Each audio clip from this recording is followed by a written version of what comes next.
दोस्तों, कैसे हैं आप सब। हम पढ़ने वाले हैं हिंदी। कल हमने श्लेष अलंकार तक कंप्लीट कर लिया था। आज हम इसके आगे पढ़ेंगे। हमारा वक्रोक्ति अलंकार पढ़ेंगे। जब कहा कुछ और जाए और अर्थ कुछ और निकले तो वहाँ वक्रोक्ति अलंकार होता है। कभी कभी ऐसा होता है दोस्तों कि हम कहते कुछ और हैं, सामने वाला समझता कुछ और है, तो वहाँ कौन सा अलंकार उत्पन्न होता है? वक्रोक्ति अलंकार। जैसे उसने कहा जाओ मत बैठो यहाँ, मैंने सुना जाओ मत बैठो। उसने बैठने के लिए कहा और मैंने क्या सुना? जाओ मत बैठो। अब हमारा शब्द अलंकार के पांचों प्रकार पुनरुक्ति प्रकाश अलंकार के बारे में पढ़ेंगे। पुनरुक्ति का शाब्दिक अर्थ है पुनः दोहराना। इस अलंकार में शब्द की आवृत्ति तो 2 बार होती है, परंतु उसके अर्थ में कोई परिवर्तन नहीं होता है। जैसे ठौर ठौर विहार करती सुंदरी सुरनारियाँ। ठौर ठौर का अर्थ है जगह जगह। इस शब्द को 2 बार दोहराने से शब्द में बल आ गया। जैसे हम लोग कहते हैं बार बार, बार बार 2 बार आया, उसमें बल आ गया। पुनरुक्ति अलंकार को हम अगर शाब्दिक अर्थ ही समझ जाएं कि उसका अर्थ है पुनः दोहराना, तो हम इसको एग्जाम में अच्छे से पहचान सकते हैं। छठवां अलंकार है पुनरुक्ति वदाभास। इस अलंकार में पुनरुक्ति का आभास होता है, परंतु पुनरुक्ति होता नहीं है, यानी इसमें पुनः दोहराना नहीं होता है शब्दों को। जैसे पुनि फिरी राम निकट सो आई। पुनि और फिरी लगता एक जैसा है, पर ये अलग अलग हैं। जैसे पुनि का अर्थ है फिर और फिरी का अर्थ है लौट कर। ये दोनों शब्द समान अर्थ का प्रतीत होता है, परंतु ऐसा है नहीं। ये हमारा शब्द अलंकार के प्रकार का आखिरी अलंकार है विवक्षा अलंकार। इस अलंकार में मनोभावों को प्रकट करने के लिए एक शब्द की पुनरावृत्ति होती है, जैसे आदर, हर्ष, शोक, घृणा आदि। अब हम अलंकार के चारों भेदों में से दूसरा अलंकार पढ़ेंगे, अर्थ अलंकार।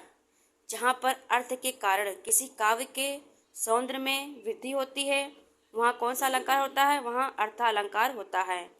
इसके कई भेद हैं, परंतु मुख्यतः इस प्रकार हैं। पहला है उपमा, दूसरा है संदेह अलंकार, तीसरा है उत्प्रेक्षा अलंकार, चौथा है रूपक अलंकार, पांचवा है भ्रांतिमान अलंकार, छठवां अतिशयोक्ति अलंकार, सातवां है विरोधाभास। उपमा अलंकार कौन सा अलंकार होता है?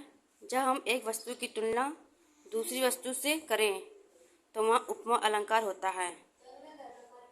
ये किसके आधार पर किया जाता है? समान धर्म, गुण, स्वभाव आदि के आधार पर इस अलंकार का तुलना की जाती है। उपमा के 4 अंग हैं: उपमेय, उपमान, वाचक, समान धर्म।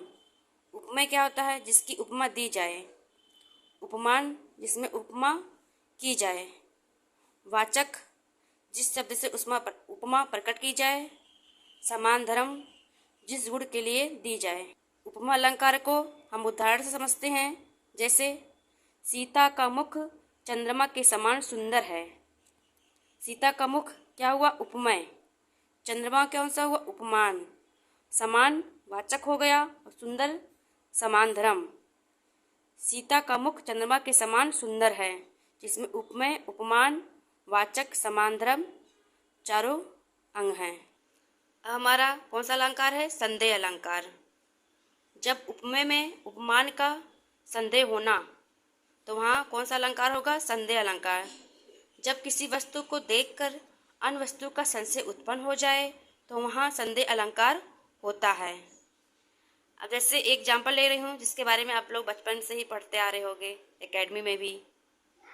सारी बीच नारी है या नारी बीच सारी है, कि सारी की नारी है कि नारी की ही सारी है। इसमें क्या होता है कि इसमें सारी और नारी में संदेह बना हुआ है। अर्थालंकार का तीसरा अलंकार है उत्प्रेक्षा अलंकार। उपमेय में उपमान की संभावना की जाए वहाँ उत्प्रेक्षा अलंकार होता है। जैसे मुख मानो चंद्र है, यहाँ मुख को क्या मान लिया गया है? चंद्र। यह सिर्फ संभावना है, ऐसा है नहीं। कौन सा अलंकार होगा? उत्प्रेक्षा अलंकार। उसके बाद हमारा चौथा अलंकार है रूपक अलंकार। उपमेय में और उपमान को एक रूप कह दिया जाए वहाँ रूपक अलंकार होता है।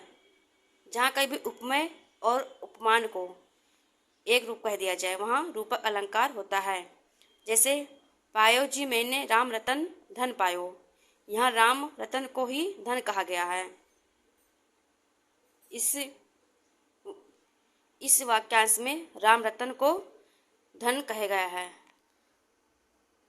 अब हम पढ़ेंगे भ्रांतिमान अलंकार।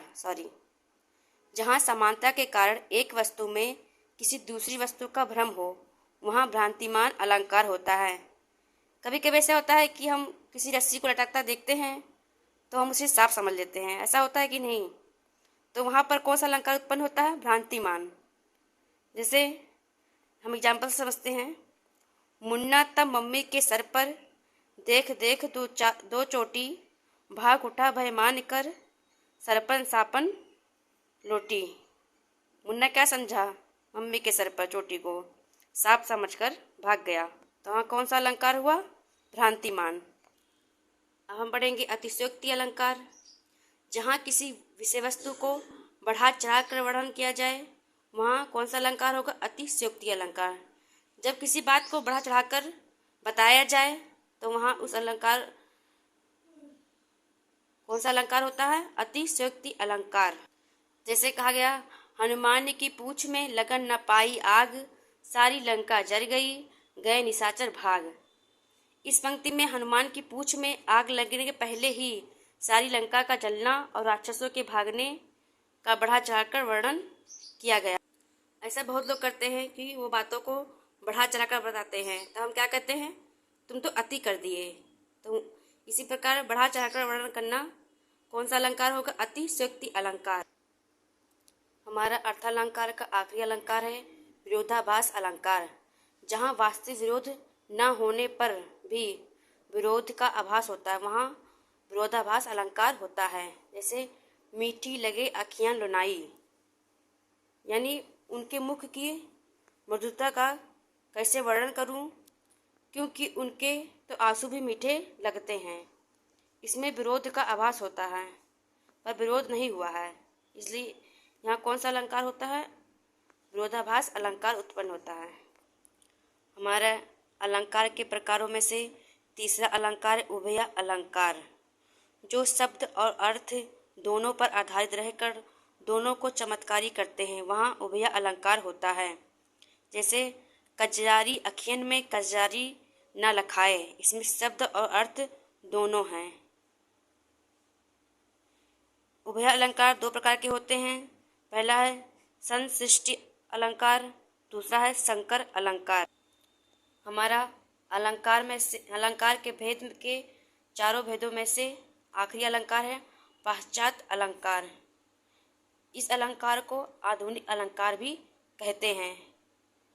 इसके प्रमुख अलंकार हैं जो इस प्रकार हैं: मानवीकरण अलंकार, भावव्यक्ति अलंकार, विरोध चमत्कार अलंकार, विशेषण विपर्य अलंकार, धन्य अर्थ अलंकार। परीक्षा की दृष्टि से मानवीय अलंकार, मानवीकरण अलंकार ही महत्वपूर्ण है और ये एग्जाम में आया हुआ अलंकार है। मानवीकरण अलंकार क्या होता है?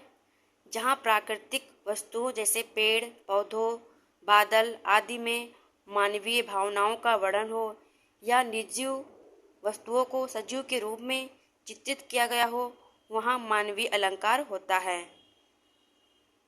जैसे फूल हंसे कलियां मुस्काई। इस पंक्ति में फूलों के हंसने और कलियों के मुस्कुराने का वर्णन किया गया है, परंतु ये सब मानवीय क्रियाएं हैं। मानवीकरण अलंकार एग्जाम के पॉइंट ऑफ व्यू से बहुत ही इम्पोर्टेंट है और ये एग्जाम में आया हुआ अलंकार है। अगर आपको अलंकार का वीडियो पसंद आया हो तो आप इसे लाइक शेयर एंड सब्सक्राइब करें और हमें कमेंट्स करके ज़रूर बताएं कि आपको ये वीडियो कैसी लगी। अगर कुछ समझ में नहीं आ रहा है तो वो भी कमेंट्स करके बता सकते हैं। Thank you.